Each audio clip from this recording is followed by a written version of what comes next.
우리 오늘 보는 말씀은 우리가 익히 잘 아는 말씀이죠. 우리 다윗이 골리앗을 이기는 그 유명한 승리의 장면이 나타나는 것을 우리가 오늘 볼 수 있습니다. 우리가 이 장면을 어릴 때부터 주일학교 때 많이 또 설교를 듣고 또 청년 시절에 우리가 설교를 또 많이 듣습니다. 이 말씀을 여러분들은 어떻게 배우셨습니까? 여러분들이 아마 수도 없이 많이 설교를 들으셨을 텐데요. 우리 지난 한국교회에서는 이 본문을 보통 이런 식으로 해석을 했죠. 다윗이 승리할 수 있었던 이 골리앗이라고 하는 도저히 인간적으로 상대할 수 없을 만큼 놀라운 상대를 어떻게 이렇게 통쾌한 승리로 승리할 수 있었는가, 그에 대한 이유를 보통 두 가지로 이제 분석을 했습니다. 첫 번째 이유는 무엇이냐면 다윗이 가진 것은 부족하고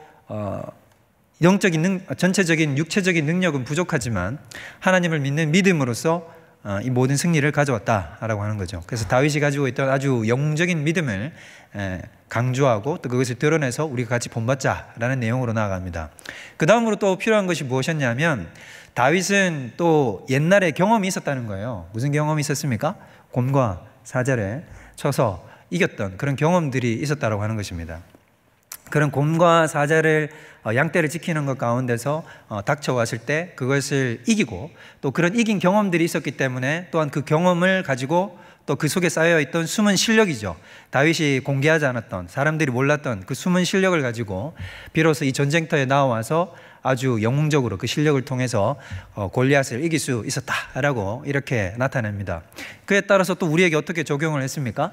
우리도 그런 담대한 다윗과 같은 믿음을 가지고 우리에게도 실력이 필요하다는 거예요. 우리도 다윗과 같이 보이지 않는 곳에서 양떼를 칠 때처럼 날마다 연습을 하고 물매를 던지고 또 곰이나 사자가 닥쳐왔을 때 그것을 이기는 연습을 했던 것처럼 우리도 그런 숨은 실력을 가지고 보이지 않는 자리에서 열심을 다해서 우리의 실력을 갈고 닦아서 우리가 정말로 필요한 세상 가운데 나아가서 쓰임받을 수 있고 하나님께 영광을 돌릴 수 있는 그런 귀하고 거룩한 승리를 돌려드리는 그런 우리 하나님의 종들이 되자라는 거죠.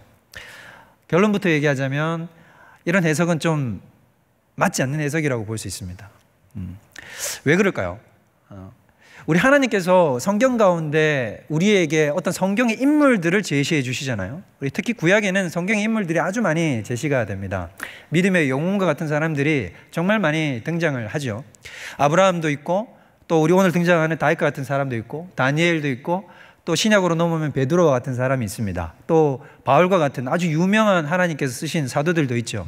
그럼 여러분, 하나님이 어떤 한 인물을 내세우고 그 인물을 통해서 하나님이 우리에게 보여주시려고 하는 그 맥락과 뜻은 무엇일까요? 하나님이 어떤 인간을 드러내시고 그 인간을 통해서 말씀 속에서 우리에게 가르쳐 주시려고 하는 바는 이런 게 아닙니다. 하나님께서 그 인간의 탁월함, 봤을 때 정말 이 사람 아브라함은 정말 놀랍도록 탁월하다, 다른 사람과 구별된다. 다윗은 정말로 다른 사람들과는 정말 차원이 다른 믿음을 가지고 있구나, 용기를 가지고 있고 실력을 가지고 있구나. 바울을 봐라, 저렇게 얼마나 엄청난 헌신을 행하며 놀라운 학문을 가지고 귀하게 쓰임받았는가. 이런 걸 드러내려는 게 아니라는 거예요.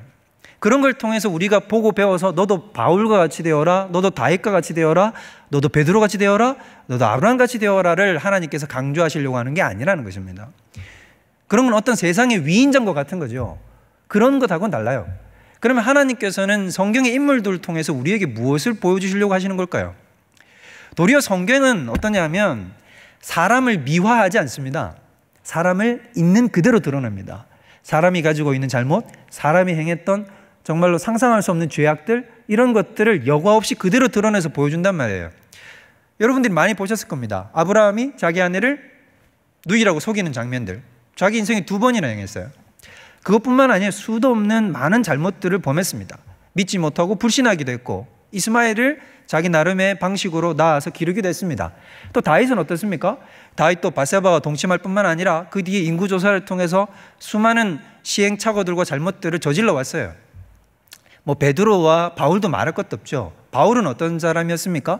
사도 중에 사도였지만 그도 처음에는 하나님을 배신하고 또 하나님을 배반하고 자기는 하나님을 따른다고 생각했지만 예수 그리스도를 따르는 사람들을 핍박하고 하나님의 역사를 막는 사람이었습니다. 그래서 스스로의 주제를 잘 알았어요. 그래서 뭐라고 얘기를 합니까? 내가 죄인 중에 괴수다 라고 얘기를 했단 말이에요. 그러면 하나님은 그런 인물들의 적나라한 잘못들을 드러내고, 물론 잘한 것도 있죠. 그런 부분들을 다 드러낸 다음에 하나님이 하시고 싶으신 말은 뭐냐면, 하나님은 그런 인물들의 연약함에도 불구하고 그들을 끌고 비로소 어디로 데리고 가시는 것입니까? 구원의 자리, 그들이 정말 온전하게 쓰임받는 믿음의 자리, 하나님께서 세우신 그 완성의 자리로 끌고 가시고야 만다는 것을 하나님이 보여주시고자 하는 것입니다. 그래서 우리가 성경을 통해서 배우는 것은 무엇이냐면, 그런 영적인 믿음의 행동을 통해서 야, 우리는 어떻게 저렇게 할 수 있을까를 감탄하는 것이 아니라, 야, 저렇게 못난 자, 저렇게 연약한 자, 저렇게 부족한 자도 하나님이 들어 쓰시니까 하나님이 놀라운 역사를 이루실 수 있구나, 우리도 그와 같이 쓰임받을 수 있겠다 라는 소망을 가지라는 것입니다. 우리는 바로 이런 성경 속에서 누구를 보아야 되냐면, 그 인물에 초점을 맞추는 것이 아니라 살아계신 하나님께 초점을 맞춰야 된다는 거죠.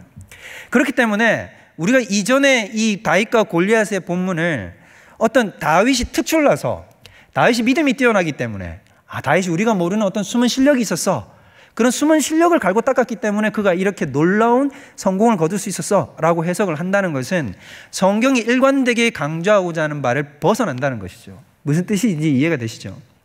그래서 하나님께서는 이 다윗을 통해서 우리에게 어떤 말씀하시고자 하는 것이 있다는 것입니다. 오늘 이 본문을 통해서요. 우리가 그것을 깨달아야 되겠죠. 그러면 하나님께서는 오늘 이 본문을 통해서 우리에게 무엇을 얘기하고자 하실까요? 우리 45절을 한번 보도록 하겠습니다. 오늘 읽지는 않았지만 우리 넘어가면 바로 있죠. 45절을 한번 잘 보세요. 거기 보면 이렇게 나옵니다.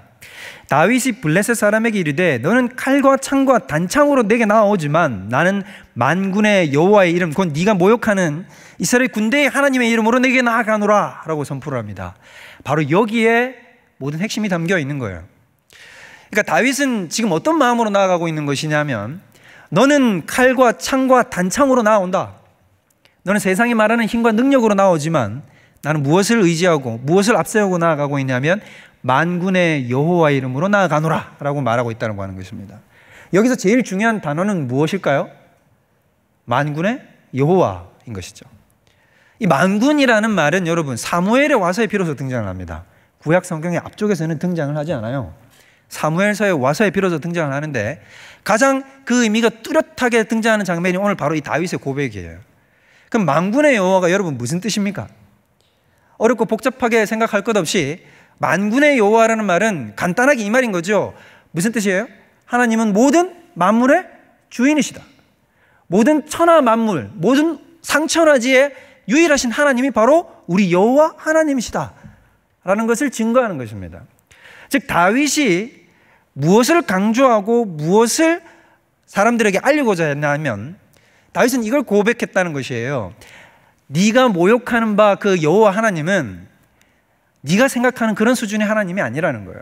너는 우리 하나님 여호와께서 이스라엘의 하나님, 그냥 하나의 부족신에 불과하다고 생각을 하지, 그러나 우리 하나님은 그런 분이 아니에요.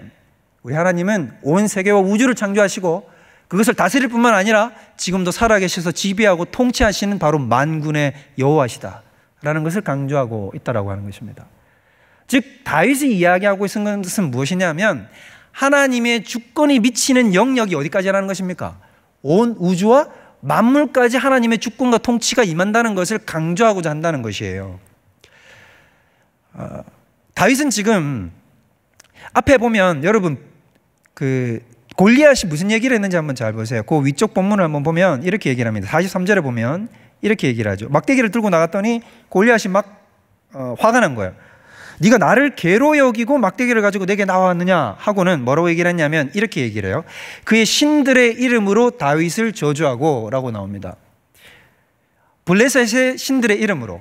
여러분 옛날에 이때 당시의 싸움은 부족신과 부족신의 싸움이었거든요. 그러니까 당연히 골리앗은 저 다윗을 향해서 누구의 이름으로 저주를 하고 누구의 이름으로 승리를 거두려고 하냐면 자기 부족신, 블레셋의 부족신의 이름을 가지고 승리를 거두려고 모욕을 했겠죠.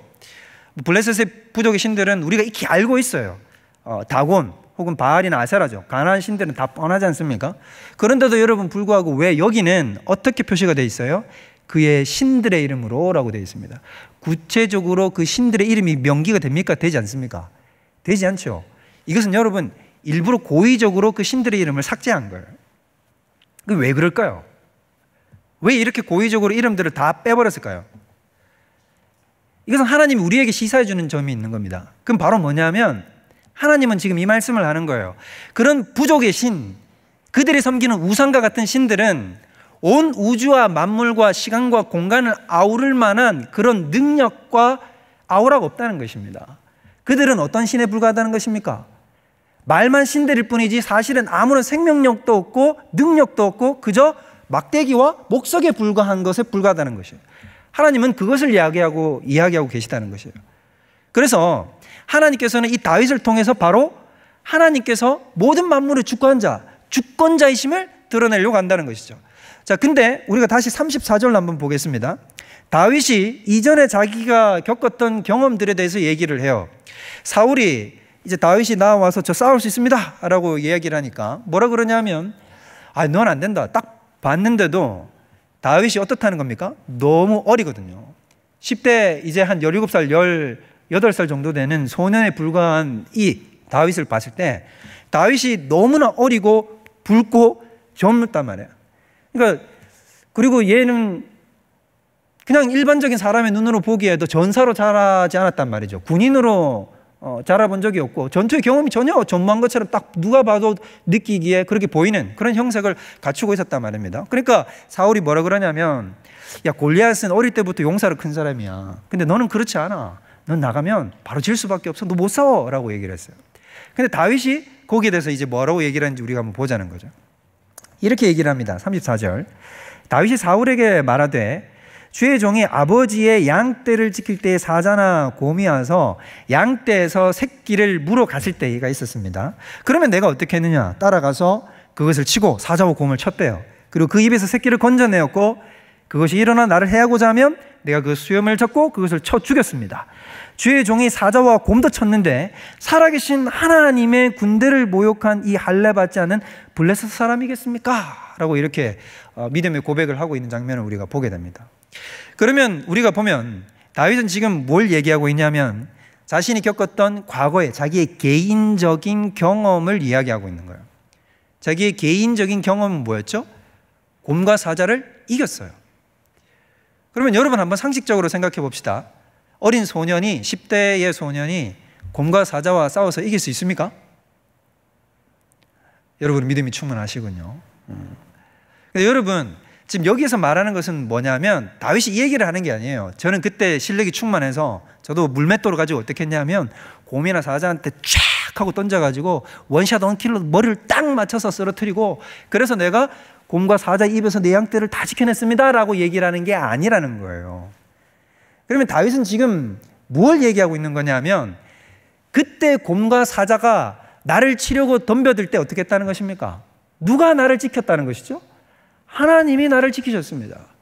하나님이 그 신적 섭리, 초자연적인 섭리로 나를 지키셨고 나로 지키실 뿐만 아니라 그를 쳐서 죽일 수 있도록 하셨고 능력을 주셨고 힘을 주셨고 그로 말미암아 내가 이 모든 일들을 감당해냈습니다 라는 거예요. 다윗은 지금 무엇을 얘기하고 있는 것이냐면 이런 거예요.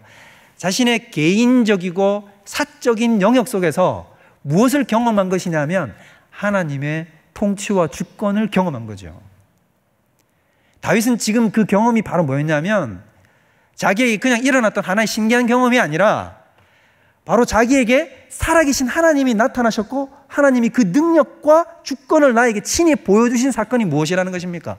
곰과 사자의 발톱에서 나를 건지신 그 사건이라는 것입니다. 다윗은 그걸 알았던 거예요. 그로 말미암아 다윗의 논리는 뭐냐면 이거예요. 나의 개인적인 경험 속에서 하나님이 나를 지키시고 주권과 통치를 선포하셨습니다. 그리고 그 하나님의 주권과 통치는 어디에도 임한다는 것입니까? 바로 지금 이 전쟁터 가운데서도 동일하게 임할 줄로 나는 믿습니다 라는 그 믿음의 고백이라는 것입니다.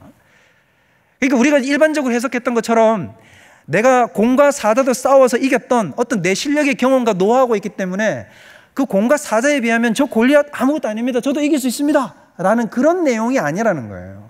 만약에 그런 고백이라고 한다면 다윗은 하나님을 의지한 것이 아니라 무엇을 의지한 것이죠? 자신의 실력을 의지한 것에 불과한 것이라는 것입니다. 하나님은 그런 내용을 우리에게 가르쳐주고자 하는 것이 아니라는 것이죠. 자, 그래서 하나님께서는 다윗을 통해서 무엇을 우리에게 강조하고자 하는 것이냐면 우리가 개인적인 영역, 사적인 영역 속에서 내가 하나님의 주권과 통치를 경험했다면 그것이 곧 어디에도 똑같이 영향을 미친다는 것입니까? 우리의 공적인 영역 속에서도 하나님은 똑같이 자신의 주권과 통치를 펼쳐내신다는 것입니다. 이것을 우리가 믿어야 된다라고 하는 것이죠. 여러분들에게도 곰과 사자의 경험이 있으십니까? 규모나 정도는 다를지라도 여기에 앉아있는 우리 모두는 하나의 공통점이 있어요. 이게 바로 뭐냐면 우리에게도 개인적인 곰과 사자를 물리쳤던 경험들이 있어요.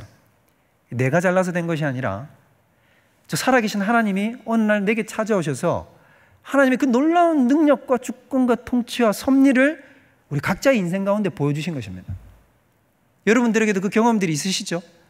그 놀라운 경험들이 있으신 거예요. 그게 있기 때문에 우리가 지금 이 자리에 나와 있지 않습니까? 어떤 한 사람이, 한 개인이 하나님을 믿고 신앙을 가지게 된다는 것은 무엇을 경험하는 것이냐면 바로 하나님의 주권과 통치, 그분이 살아계시다는 사실을 경험했기 때문이에요. 그것을 경험했기 때문에 내가 폭우를 뚫고 예배의 자리에 나아가는 것이고 어려움과 환난을 뚫고 선교의 자리에 나아가는 것이고 내가 믿음을 어렵고 환난 가운데서도 지켜나가는 것은 바로 무엇 때문입니까? 하나님의 살아계심을 내가 맛보아 알았기 때문인 것이죠. 우리 각자에게도 다 무엇이 있냐면 곰과 사자를 이긴 경험이 있다는 거예요. 그러면 여러분 다윗과 우리의 차이점은 뭘까요? 다윗과 우리의 차이점이 뭔지 아십니까? 다윗은 자기가 겪었던 개인적인 그 주관적 영역 속의 그 경험을 어디로 확장할 수 있냐면 공적인 영역으로 확장을 한단 말입니다. 근데 우리는 그걸 두려워한단 말이에요. 우리는 마치 하나님을 어떻게 생각을 하냐면 동네에서 정말 힘 깨나 쓰는 동네에서 싸움 제일 잘하는 어떤 형, 동네 형 같은 느낌으로 우리는 볼 때가 너무 많아요. 무슨 뜻이냐면 이런 거예요. 우리 동네마다 그런 형들 한 명씩 있잖아요. 그 형은 어떤 형입니까? 덩치도 크고 싸움도 잘해요. 그래서 그 형하고 싸우면 이길 수 있는 애들이 동네에 아무도 없어요. 소위 말해서 짱이에요. 그 형은 짱이에요. 심지어 그 형은 어떠냐 하면 성격도 좋아. 정의로운 거야. 그래서 약한 동네 아이들 누가 괴롭히면 가서 혼내주고 애들 챙겨주고 동네를 평화롭게 잘 지키는 동네에 아주 좋은 우리의 형님, 그런 형님이에요. 근데 그 형님이 저 UFC에 가면 통할까? 우리는 의구심을 가진단 말이에요. 아 그래, 그 형님이 너무나 나한테는 최고의 짱이고 정말 싸움 잘하는, 저 형보다 더 싸움 잘하는 사람은 내가 본 적이 없는 것 같은데, 그런데 저 형님이 세계적인 무대에 UFC에 들어가고 옥타곤의 그 링크 속에 들어가면 과연 얼마나 버틸 수 있을까를 놓고 우리는 고민한단 말이지. 의심을 든단 말이에요. 마치 이런 것과 같이 우리는 하나님을 대한단 말이에요. 내가 개인적으로 만난 하나님은 너무나 크고 놀라운 하나님이에요. 내가 개인적으로 만난 하나님은 공의로우실 뿐만 아니라 자비로우시며 사랑이 풍성하신 하나님이에요. 그래서 나에게 놀라운 은혜와 능력을 나에게 보이신 하나님이시고 그분만이 나의 주님이십니다라고 고백할 수밖에 없을 정도의 하나님이십니다. 근데 내가 나아갔을 때 저 사회와 직장과 일터와 학교와 학문의 영역 속으로 들어가면 거기서 내가 하나님의 살아계심을 증거하면 웃음을 당하진 않을까? 거기서도 하나님은 살아계신다고 나는 주장할 수 있느냐라는 것이죠. 여러분, 오늘날 사회는 어떻습니까? 여러분들이 겪고 있고 여러분들이 지금도 오늘도 직장과 일터와 삶 속 가운데서 치열하게 경험하셨던 그 사회라는 곳은 어떤 곳이냐면 네가 무엇을 믿든지 간에 상관없다는 거예요. 오늘날의 철학과 사고의 방식들은 다 그렇습니다. 상대주의가 판을 치죠. 그래서 각자가 믿고 있는 신앙의 영역에 있어서는 터치하지 않습니다. 네가 불교를 믿든 기독교를 믿든 신천지를 믿든 아무 상관없어요. 좋다 이거야. 종교의 자유가 있고 네가 가지고 있는 사상과 철학이 다 있다 이거죠. 상대주의적 사고방식이 판을 치는 곳이라는 것입니다. 네가 뭘 믿든 상관없어. 그러나 네가 옳다 하는 바를 우리의 공적인 영역 가운데로 끌고 들어오지 말라는 거예요. 그럼 우리는 이렇게 얘기하죠. 아, 내가 곰과 사자도 쳐서 이겼어요. 내 삶 가운데 정말 놀라운 일들이 있었습니다. 하나님의 살아계신 그 놀라운 역사를 나는 봤어요. 라고 얘기하면 뭐라고 얘기를 합니까? 와, 놀랍네. 그러나 여기서는 그런 얘기하지 마. 가만히 있어. 입 다물고 얘기하지 마.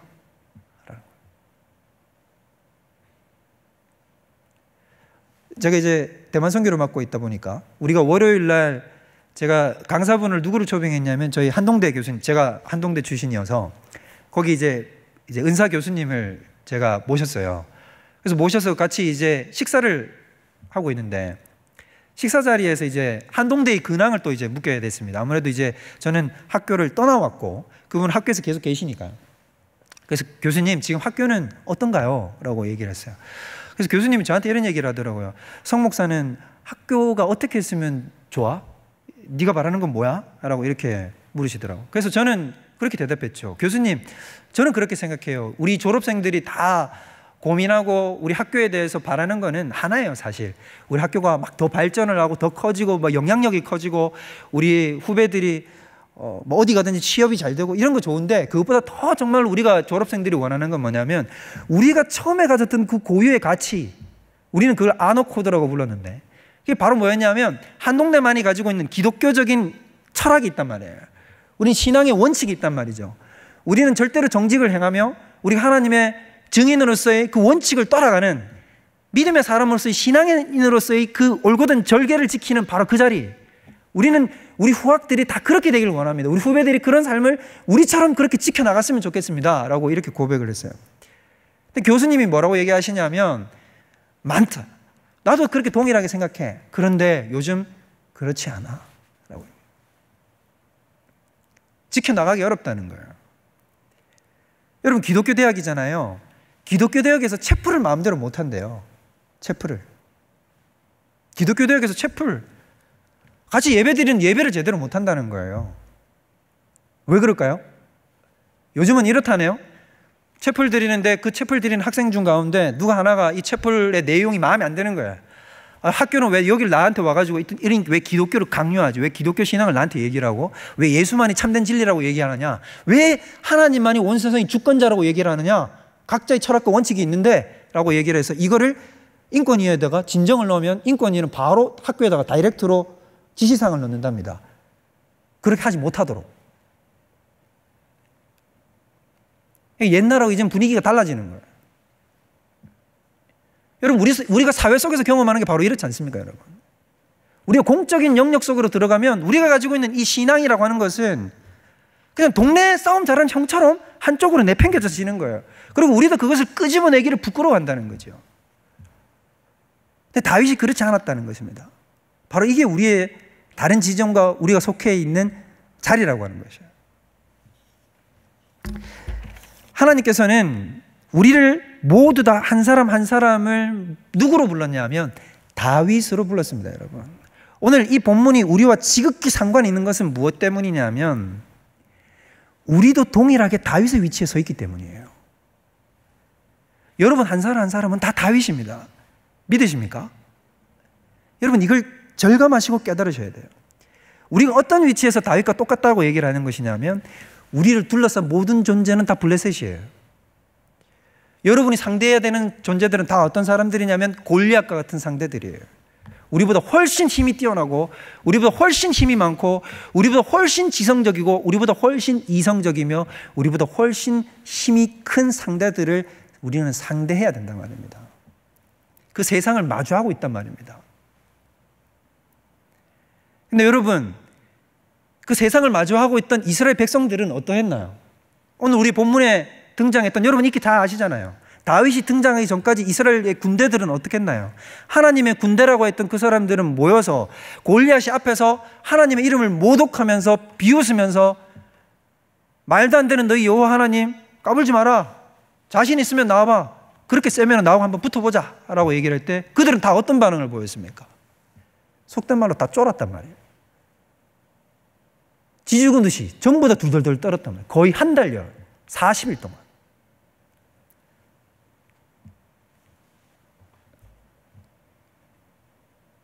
이게 오늘날 기독교의 모습이 되어서는 절대로 안 돼요.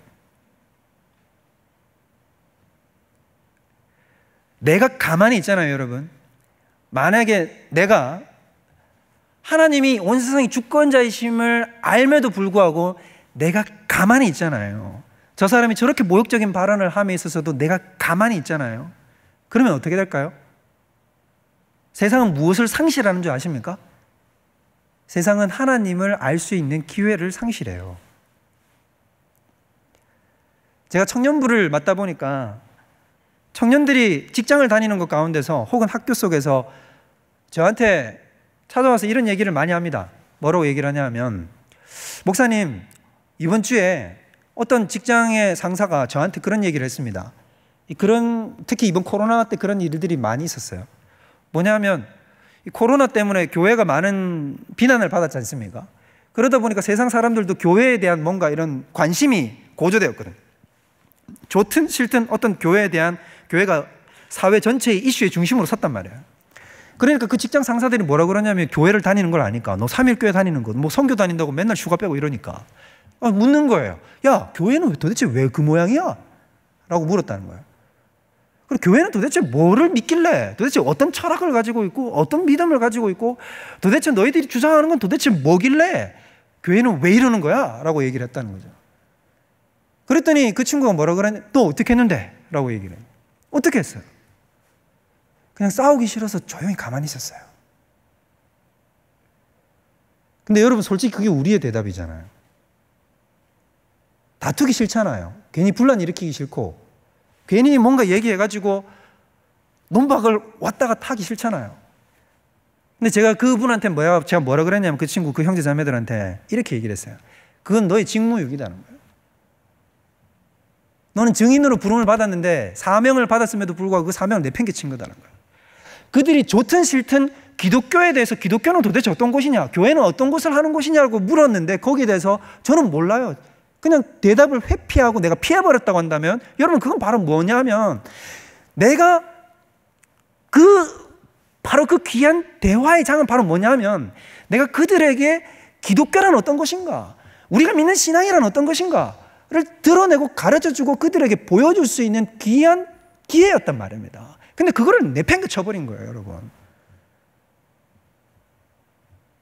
이건 명백하게 잘못하는 거라는 거예요.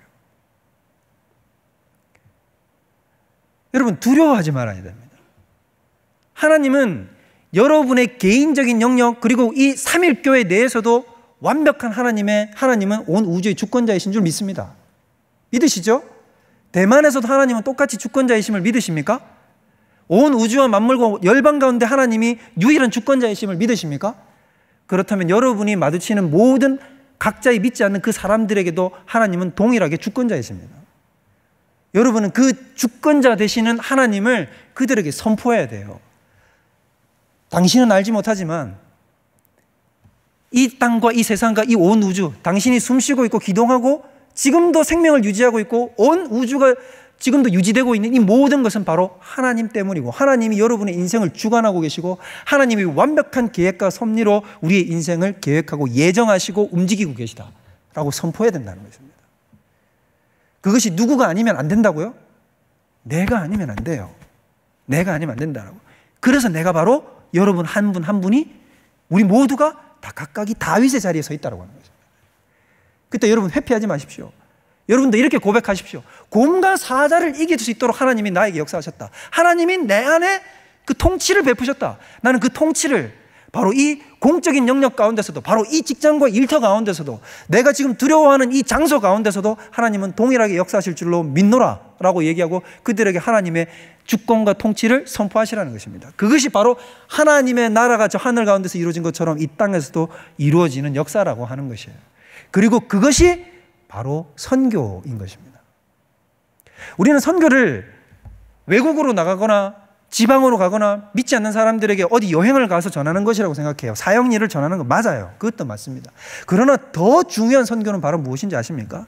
내가 만나는 모든 곳에서 하나님의 주권을 선포하는 것이에요. 그것이 바로 땅끝까지 이르는 선교예요. 내가 서 있는 곳이 바로 땅끝이라는 것입니다.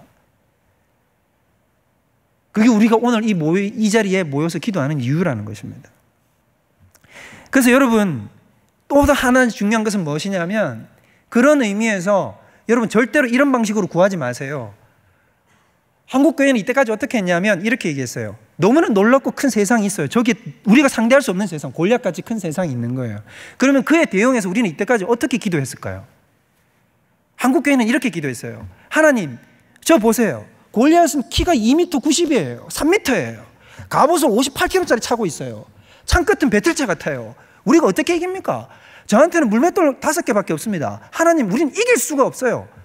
맞아요. 하나님은 이길 수 없다는 걸 알아요. 그래서 그 다음으로 우리는 기도를 어디로 옮겨가냐면 이렇게 옮겨가요. 하나님, 우리도 키가 크게 해주세요. 우리도 강한 근육을 갖게 해주세요. 우리도 58kg짜리 갑옷을 주세요.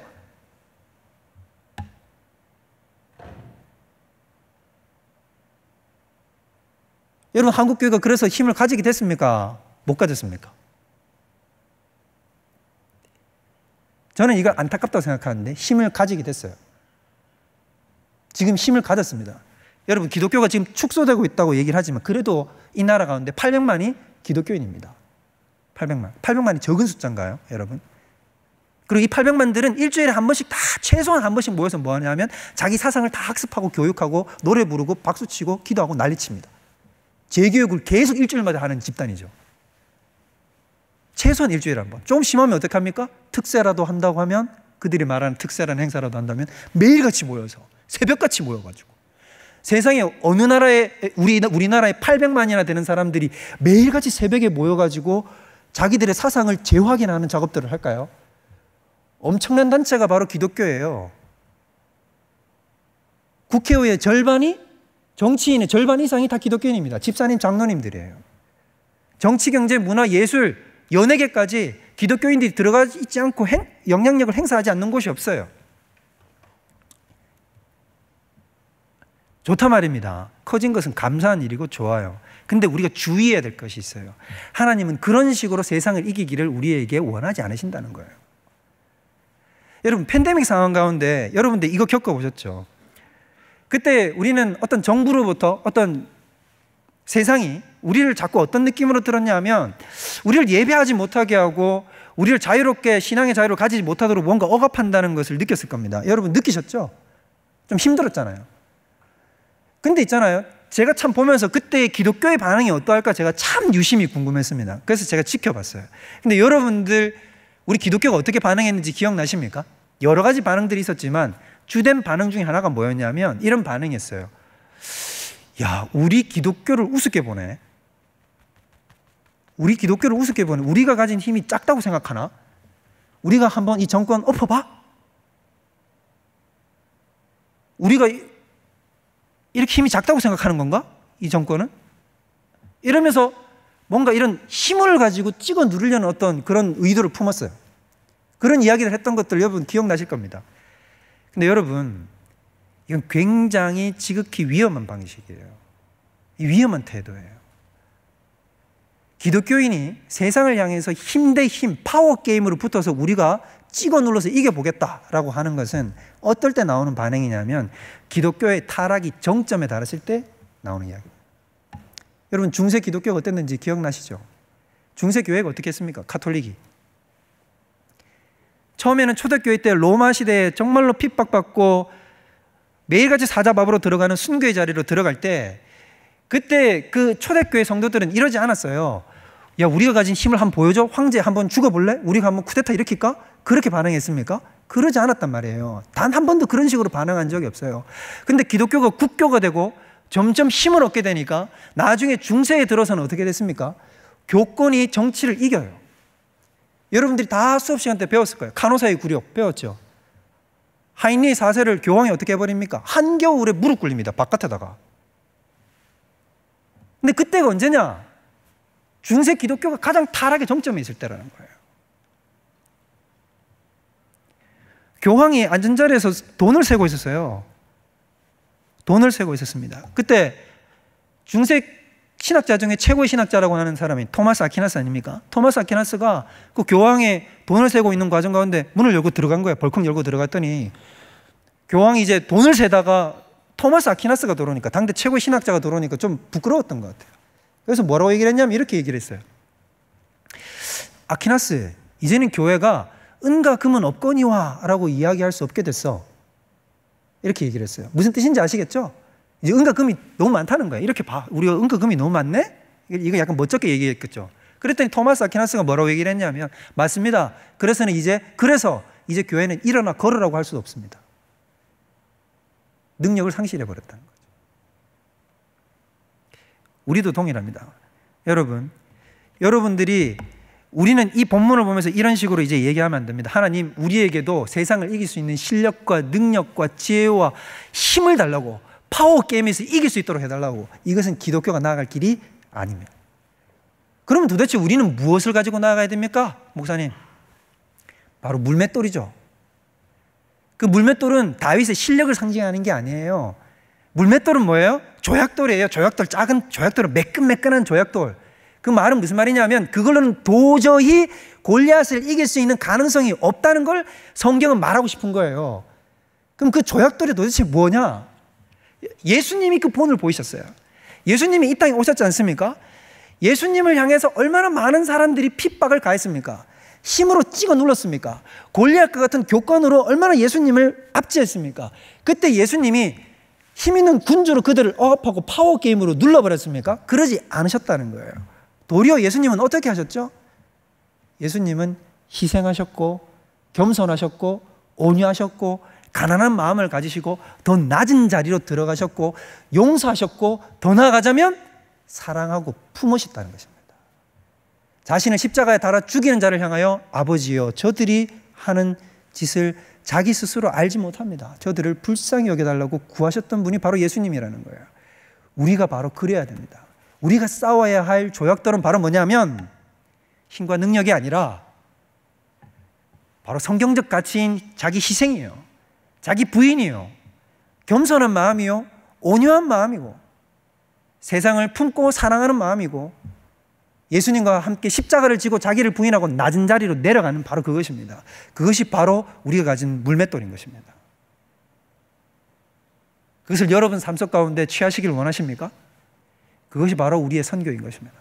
여러분 그것을 가지시고 여러분이 속해 있는 자리로 들어가십시오. 나아가십시오. 그리고 두려워하지 마십시오. 그리고 그 하나님이 주시는 방식으로 세상 가운데 나가서 온 세상을 향해서 선포하십시오. 주님은 살아계시며 지금도 역사하시며 우리 모든 만물을 다스리시며 지배하시는 주권자이시며 통치자이시다. 여러분들도 그 하나님을 믿어야 된다. 그 살아계신 여호와 하나님을 따라오라.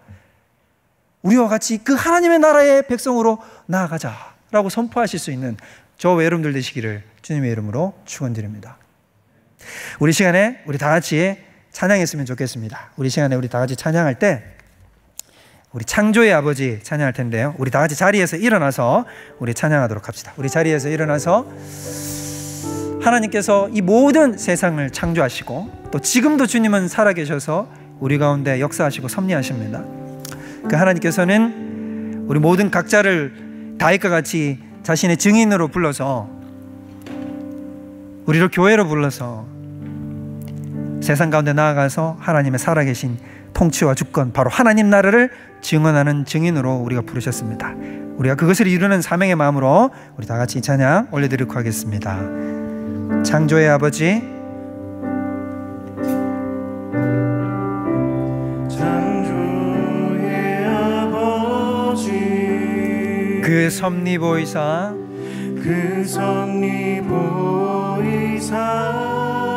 오늘날 택하신 세대를 일으켜 주시옵소서. 택하신 세대 일으키어 이 땅을 고쳐 주옵소서. 이 땅을 고치소서. 주의 크신 능력 주의 크신 능력 온 우주와 만물이 사모합니다. 우리에게 성령의 기름을 부어 주옵소서. 성령의 기름 부어 주소서. 이 시간 임하소서. 이 시간 임하소서. 주 영광 여기 임하사 주 영광 여기 임하사 열방을 향해 열방 향해 그 빛 비추소서. 주의 얼굴 구할 때 주의 향기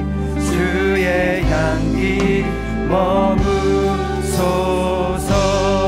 열방의 통치자 열방의 통치자.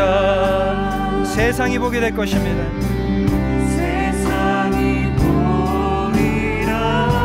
신실한 주의 약속으로, 신실한 주의 약속으로 교회는 승리하리. 교회는 승리하리. 우리를 돌아보사, 우리 돌아보사. 강건케 하여 주시옵소서. 강건케 하소서. 연약함이 모두 벗어지게 하여 주시고, 연약함 모두 벗어지고 승리케 하여 주옵소서. 승리케 하옵소서. 주 영광 여기 임하사 열방 향해 그 빛 비추소서. 주의 얼굴 구할 때 주의 향기 머무소서. 주의 향기 머무소서. 주 영광 여기 임하사, 주 영광 여기 임하사 열방 향해 그 빛 비추소서. 주의 얼굴을 구할 때에, 얼굴 구할 때 주의 향기를 머무소서. 주의 향기 머무소서. 주의 나라가 임하옵시며, 주의 나라가 임하옵시며, 주님의 뜻이 이루어지이다. 이 땅 가운데 하나님 아들 영광 보이소서. 한 번 더 찬양합니다. 주의 나라가 임하옵시며, 주의 나라가 임하옵시며, 주님의 뜻이 이루어지라. 이 땅 가운데 하나님 아들 영광 보이소서.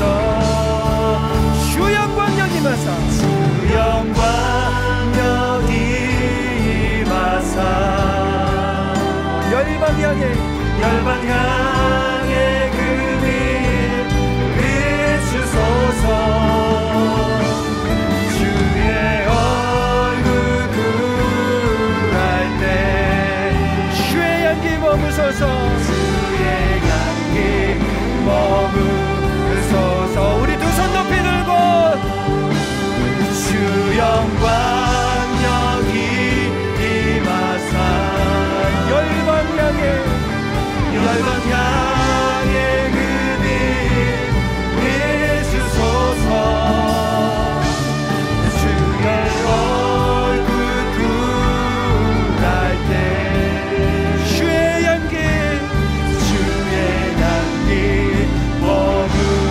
머무소서. 우리 시간에 우리 주신 말씀 생각하면서 우리 다 같이 통성으로 기도할 때, 하나님 아버지, 창조의 아버지 되시고 주의 신실하신 약속을 주신 하나님, 그것으로 말미암아 마침내 교회는 승리할 줄 믿습니다. 우리가 각자 이 자리에서 다윗으로 서서 아버지 하나님의 주권과 통치를 선포하는 자리 가운데 담대히 나아갈 수 있도록 주여 도와주시고, 우리가 가진 주님이 두신 그 물맷돌 가지고 참으로 희생과 섬김의 자리, 자기 부인의 자리, 사랑과 섬김의 자리에 들어갈 수 있는 저희들 될 수 있도록 주님 도와달라고, 우리 주님 정언하는 증인의 자리에 나아갈 수 있도록 해달라고, 우리 다 같이 주여 한번 부르며 기도하도록 하겠습니다. 주여, 주여. 하나님 아버지, 우리 가운데 주님 역사해 주셔서 하나님의 그 놀라운 생명과 놀라운 은혜의 선물을 우리 가운데 부어주시고 가르쳐 주시옵소서. 주님께서는 창조의 하나님이시며 만물의 주관자 되시고 그 섭리를 땅 가운데 보이셔서